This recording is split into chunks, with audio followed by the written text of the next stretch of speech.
يحكي لنا سيدنا رسول الله آخر لقطة على الكرة الأرضية.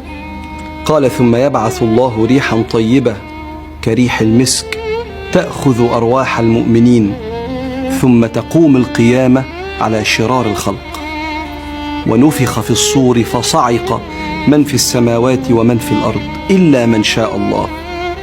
الناس الطيبين الصالحين لن يشعروا بأهوال يوم القيامة. أهوال اليوم القيامة لا يخاف منها الصالحين، لأن الريح الطيبة هتاخد أرواحهم بسكينة إلى الله، وتقوم القيامة على الناس اللي مش كويسة الظلمة. دلوقتي ما فيش أي حد على الأرض، أرض فاضية تماما. يوم تبدل الأرض غير الأرض والسماوات، ثم نفخ فيه أخرى في هذا الصور فإذا هم قيام ينظرون وبرزوا لله الواحد القهار. الناس كلها دلوقتي في مكان واحد في لحظة واحدة، كلهم واقفين والدنيا ساكتة تماما. السماء منشقة والملك على أرجائها، ويحمل عرش ربك فوقهم يومئذ ثمانية.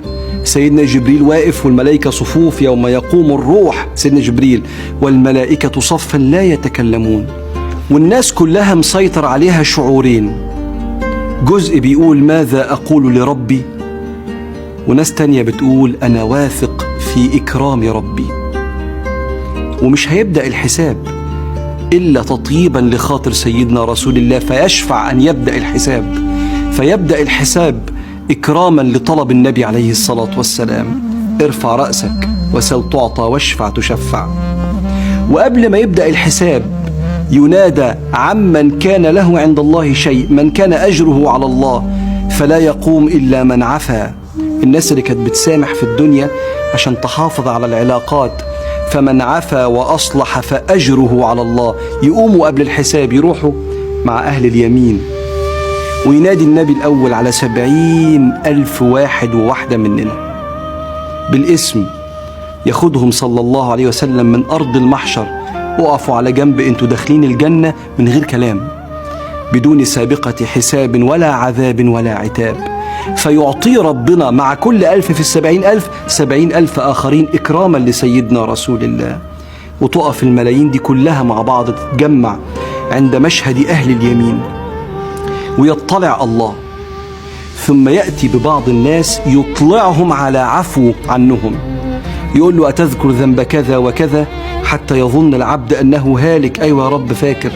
قال سترتها عليك في الدنيا وأنا أغفرها لك اليوم، خذ كتابك بيمينك. فيطلع العبد الغلبان ده يقول هاؤم اقرأوا كتابية، تعالوا اقروا، شوف ربنا ازاي بدل سيئاتي حسنات، إني ظننت أني ملاق حسابية.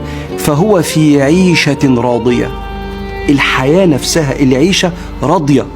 فما ظنك بالناس اللي عايشة العيشة دي راضية في جنة العالية قطوفها دانية.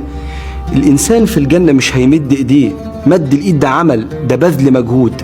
القطوف اللي هي الثمار اللي بتنزل تدنو كده، قطوفها دانية، كلوا واشربوا هنيئا بما أسلفتم في الأيام الخالية.